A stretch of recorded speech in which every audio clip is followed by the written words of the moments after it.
Moi, je voulais pas faire ça. J'estime que c'est un patron qui doit être là, c'est pas un préventeur. Bah oui. Parce que le préventeur est un homme de l'ombre. Si on veut parler et faire un film pour parler à des patrons, il faut que ce soit des patrons qui leur parlent. Parce que nous, on devient des techniciens de la prévention. Et le premier échec de la prévention, c'est qu'on file ça à des techniciens. Le risque routier, ça concerne tout le monde. Ça concerne tout le monde, également dans le travail comme hors du travail. Par expérience, la sensibilisation des conducteurs, des chauffeurs au risque routier n'est pas évidente pour les chefs d'entreprise. Il faut vraiment un engagement fort de celle-ci et qu'elle montre bien l'exemple pour qu'elle soit suivie par les salariés.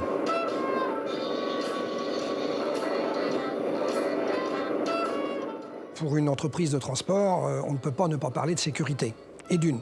D'autant plus que la sécurité fait partie de notre culture d'entreprise et que c'est déjà la première marque de respect vis-à-vis de son personnel. C'est déjà un état d'esprit de la part du chef d'entreprise. Un conducteur sans permis, je vous laisse imaginer ce qu'il devient.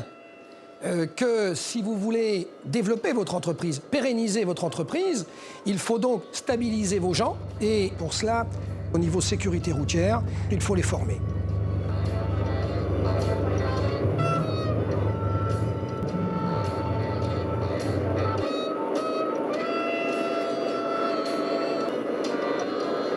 Il y a beaucoup d'entreprises qui, dans leur démarche de prévention du risque routier, mettent tout sur le conducteur. Et c'est important de bien comprendre que ce n'est qu'un facteur, qu'il ne faut pas mettre la pression sur le conducteur, il faut au contraire l'aider.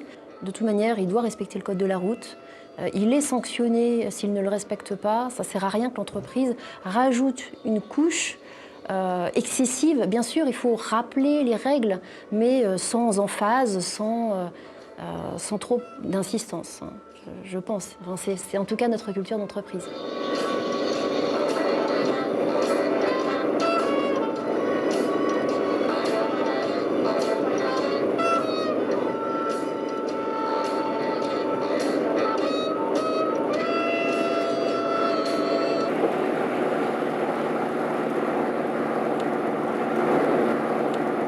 Ce qui touche les chefs d'entreprise, lorsqu'on fait une formation complète, il y en a plusieurs. Déjà, au niveau statistique, ils ne sont pas épargnés. Donc, on les interroge, on leur dit oui, vous êtes toujours pressé, vous n'avez jamais le temps, c'est toujours l'excuse que vous nous donnez. Est-ce que votre entreprise peut survivre si vous disparaissez ou vous êtes fortement handicapé ou éloigné longtemps de votre entreprise suite à un accident de la circulation? We're sorry, the number you have dialed is not in service at this time.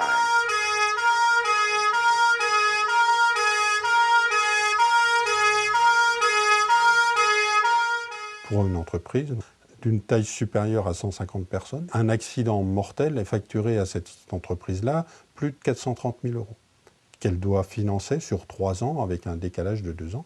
Donc c'est quand même pas négligeable pour une entreprise, donc ça lui permet de bien prendre en compte l'importance du risque. Et il y a le risque pénal. En premier lieu, c'est le conducteur, puisque du fait du permis de conduire, on reste entièrement responsable de ses actes lorsqu'on est derrière un volant. Mais le chef d'entreprise, lui, il y a 2 points sur lesquels il peut être appelé à la cause. Si le véhicule n'est pas en adéquation à la tâche à réaliser. Et d'autre part, vis-à-vis de l'organisation même du travail, si la tournée à réaliser ne peut pas être faite dans le temps imparti par le salarié. Tiens, vous me protégez. Oui, mon protégé, avais-je confirmé? Il y a eu, il y a 4 ans environ, au sud Finistère, un accident de la circulation mortel. Et lorsque la gendarmerie a fait son enquête, ils ont trouvé la feuille de route du salarié. Celle-ci était signée par le chef d'entreprise. Et lorsqu'on reprenait la chronologie des temps, des heures de livraison, la personne, le salarié, ne pouvait pas respecter à la fois la feuille de route et respecter le code de la route, puisque je crois que la vitesse moyenne calculée à l'époque était supérieure à 125-130 km/h sur la 2 x 2 voies. On verra bien, avait juste répondu mon ami. Tout le monde a conscience que dans le bâtiment, c'est une activité à risque. C'est historique, tout le monde le sait, on le ressent. Le risque routier, beaucoup moins. Le risque routier, lui, il est diffus. il peut toucher n'importe quelle entreprise et n'importe quelle activité, donc il est peu appréhendé et pendant longtemps il était même absent du document unique d'évaluation des risques. Les documents uniques d'évaluation des risques, qui sont des documents obligatoires depuis quelques années, mettent ça en avant. Le risque numéro 1, quand bien même nous sommes dans le BTP, reste le risque routier. Après, on va sur le chantier, mais ça reste le risque routier.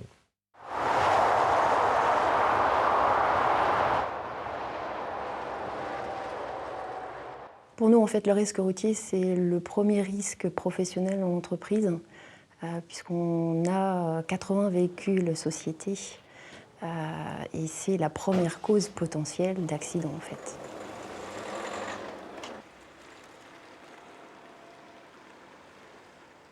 On a travaillé au début avec la CRAM pour avoir une démarche méthodologique. Ils nous ont parlé de la méthode VECO. VECO, c'est V pour véhicule, E pour environnement, C pour conducteur et O pour organisation. Généralement, un accident de la route, c'est une combinaison de plusieurs de ces facteurs. Voilà. Il ne faut pas tout axer sur le C et sur le conducteur. C'est important pour que la démarche se passe bien en entreprise. Chaque conducteur de l'entreprise a une obligation de passer en formation sécurité au moins une fois par an. Alors, avec ce qu'on a vu tout à l'heure, il est mal stationné parce qu'il n'est pas là. Oui. C'est tout. Non, parce que moi, les 2 accidents que j'ai eus, là... Au cours de cette formation, nous analysons systématiquement un ou plusieurs constats amiables qui ont été remplis dans les semaines qui ont précédé la réunion. Nous décortiquons l'accrochage qui aurait pu avoir des répercussions beaucoup plus désastreuses.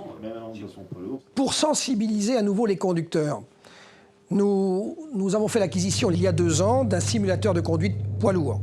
C'est effectivement un investissement important, mais c'est un investissement réellement rentable pour sensibiliser vos gens qui, dans certains cas de figure, sont persuadés qu'ils détiennent la vérité et que, parce qu'ils n'ont jamais eu d'accident depuis 2 ans, 5 ans, 10 ans, 20 ans, ils n'ont plus rien à apprendre. Il est où le piège? Mais à ton avis, pourquoi tu l'as pas vu? Je sais pas, si je le savais, je l'aurais pas shooté. Je pense que Je suis tu pas étais attendu au probablement piéton. focalisé sur le fait que tu t'attendais à un véhicule, et c'est autre chose qui se passe, et du coup, bah, c'est là où on est perdu. Et ça montre bien qu'il faut faire attention à pas plaquer des comportements sur les autres en disant lui, il va faire ci, il va faire ça, et quand il se passe autre chose, on est complètement perdu. Non, mais en temps normal, je l'aurais vu. Enfin, Bah, j'espère, oui. Rien. Mais c'est ça qui est important. Ce qui est important, c'est c'est bien penser que notre cerveau, bah, il a tendance à se dire, bah, j'attends un véhicule, je surveille. Et... marqué, je pense. Donc qu'est-ce qu'il aurait fallu faire là? Bah, anticiper, quoi, ralentir. Enfin, il aurait fallu non. la voir déjà. En fait, c'est toute la difficulté, c'est de, comme vous dit, hein, c'est de lire la route, soit de lire ce que va faire l'autre véhicule ou le piéton. Donc là, tu as un piéton qui est sur le bord, tu dis qu'il va traverser, il va peut-être pas traverser. J'enlève le pied sur la pédale accélérateur, je le mets face à la pédale de frein. Comme ça, s'il avance, effectivement, au lieu de réagir en 1,43, tu vas réagir en 0,50. Et là, tu vas gagner 10 mètres sur ton... Et là, tu t'arrêtes avant. Nous avons mené des campagnes en inscrivant à l'arrière de nos camions un slogan qui va en faveur de la sécurité. What do you think about my driving? L'homme derrière une voiture, on est dans une carcasse, on se sent fort. Et quand c'est des véhicules d'entreprise, imaginez-vous, combien de fois j'entends dire, en allant au bureau ou chez des clients ou sur des chantiers, on entend dire « tous les véhicules qui me dépassent le matin, ce sont des véhicules utilitaires d'entreprise. Ce sont des sociétés. » Et regardez le matin, lorsque vous allez à l'entreprise, prenez ce détail et regardez ce qui vous double. Et vous allez voir que les véhicules sont de plus en plus puissants et que bah, malheureusement, il y a une prise de risque importante. Donc le comportement est déterminant dans la prise de risque. Et donc modifier les comportements est très très difficile. Donc tous les mois, l'ensemble du réseau des animateurs prévention envoie un reporting à la région où on a le nombre d'accidents, le nombre d'analyses accidents, le nombre de visites chantier, ça c'est pour l'activité à risque spéciale BTP. Et on a rajouté depuis quelques années 2 indicateurs qui sont le nombre d'infractions routières reçues dans le mois, tout type d'infraction. Ça peut être pour se garer, pour les excès de vitesse, quelle que soit l'infraction. Et on a mis aussi comme indicateur le nombre de sinistres, et tout type de sinistres, qu'il soit avec sa voiture perso, pour aller au travail, puisque ça reste un accident de trajet avec son véhicule personnel, ou les sinistres avec un véhicule d'entreprise. Et pas des sinistres forcément responsables, tout type de sinistre. On considère que si on travaille sur le plus petit sinistre, on évitera à court terme ou à moyen terme les accidents. Plus on mesure, plus on met le doigt là où ça fait mal, et plus ça diminue. Dès que vous mettez un indicateur, très naturellement, dans les 18 mois, ça descend. Pourquoi, comment?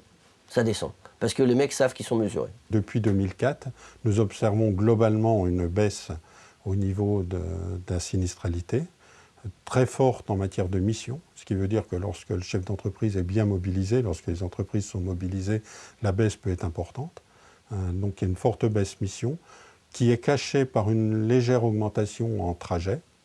Et au milieu de cette baisse générale, nous avons des pics, notamment les véhicules utilitaires légers, qui sur une période de 2004-2009, pendant laquelle on observait globalement une baisse de 40% du nombre d'accidents, il y avait une évolution de 85% des accidents de ces véhicules-là, impliquant un véhicule utilitaire léger. On a des véhicules de plus en plus puissants, et à côté de ça, on n'a pas forcément la séparation physique entre l'avant et l'arrière. Et imaginez un tournevis ou une barre à mine qui va vers le siège conducteur, ça devient un vrai projectile, c'est une balle. Donc cette séparation est essentielle. Et donc il faut que l'habitacle arrière, le fourgon arrière, les rangements, encaissent la déformation et l'énergie engendrée. Ce sont ces nouveaux équipements arrière de fourgons qui peuvent être métalliques ou en bois, récemment d'ailleurs. Mais ça doit obéir à des règles constructives. Voilà. Il y a 2-3 sociétés qui sont leaders sur le sujet, à qui on fait appel pour monter en équipement nos fourgons. Il n'y en a pas 100%, mais on monte en équipement nos fourgons. Dans notre démarche de prévention du risque routier, ce qui est important pour nous, c'est d'abord d'éviter le déplacement. Et ça, le législateur même l'écrit dans les textes de loi en disant quand on a un risque professionnel, il faut en premier lieu l'éviter. Donc, comment éviter un déplacement ? C'est clair que l'usage de la visioconférence est un bon outil de ce point de vue. Vous nous entendez ? Oui. Est-ce que tu reçois le contenu ? C'est vrai qu'on arrive aujourd'hui sur des solutions où on peut partager du document, où l'interactivité est facile, et ça sans prendre sa voiture. C'est ça qui est intéressant, puisqu'on a un établissement à Quimper, à Nantes et en Île-de-France. Donc là, on est à quel débit à peu près en bande passante sur... Donc ça peut réduire par 2 ou par 3 le nombre de déplacements d'un commercial, par exemple. Si vous voyez, quand les gens bougent énormément, on voit que ça pixelise un petit peu. Allez-y pour voir, par curiosité.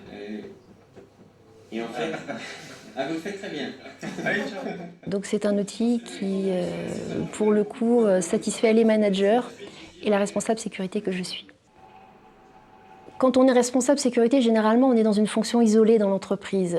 Et c'est important pour maintenir la vigilance, de rester à l'écoute des bonnes idées que les autres peuvent avoir, de s'étalonner, d'échanger. Et le club permet justement cet échange d'expérience. Nous avons adhéré au club SRE35, tout simplement parce que nous estimons qu'il y a plus de cervelle dans 2 têtes que dans une, et que les expériences des uns ne peuvent être que favorables aux autres. Alors, ce qui est palpable, c'est la mobilisation des entreprises qui adhèrent à ce club, qui s'auto-gèrent, puisque nous sommes en personne ressources avec la préfecture, mais nous ne nous impliquons pas du tout dans la gestion au quotidien du club, pour réfléchir sur les moyens, sur ce qu'on peut mettre en œuvre dans les entreprises, comparer aussi les expériences, de façon à faire progresser la sécurité. C'est une association d'entreprises, donc c'est concret. On touche aux vraies problématiques d'entreprise. Donc c'est ce qui nous intéressait, notre direction régionale, pour qu'on intègre cette association. La direction du groupe Forclum est venue voir ce qu'on faisait dans notre région pour ensuite le dupliquer au niveau national. Voilà. Donc l'initiative Bretagne-Pays de Loire a fait des émules au niveau national et je dirais que la SRE y a contribué.